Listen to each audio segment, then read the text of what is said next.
ഇറാനിലെ ഇസ്ലാമിക ഭരണകൂടം തകർച്ചയുടെ പാതയിലാണെന്നും ഭരണകൂടത്തിന്റെ പതനം ആരംഭിച്ചതായും Iranian രാജകുടുംബാംഗം Reza Pahlavi.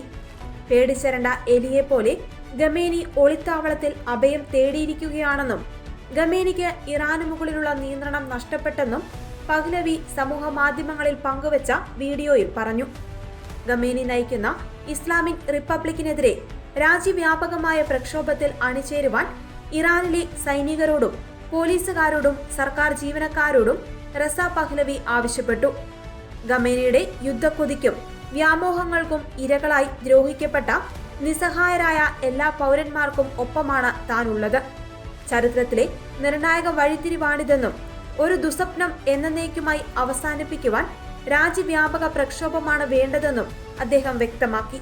Islamic republic തകർന്നതിന് ശേഷമുള്ള ദിവസത്തെ ഭയപ്പെടരുതെന്നും ഇറാൻ ആഭ്യന്തര യുദ്ധത്തിലേക്കോ അസ്ഥിരതയിലേക്കോ കൂപ്പുകുത്തുകയില്ലെന്നും റസ പഹ്ലവി പറഞ്ഞു. ഇറാന്റെ ഭാവിക്ക് വേണ്ടിയുള്ള ഒരു പദ്ധതി തങ്ങളുടെ പക്കലുണ്ട്.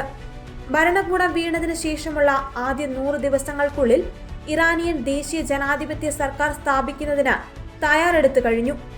അനിവാര്യമായ പതനത്തിലേക്ക് നീങ്ങിയ ഒരു ഭരണകൂടത്തിന് വേണ്ടി ഭരണകേന്ദ്രങ്ങളിലുള്ളവർ ഇറാനിയൻ ജനതയ്ക്കെതിരെ നിലകൊള്ളരുതെന്നും ജനങ്ങൾക്കൊപ്പം നിന്നാൽ ജീവൻ രക്ഷിക്കാമെന്നും പഹ്ലവി കൂട്ടിച്ചേർത്തു.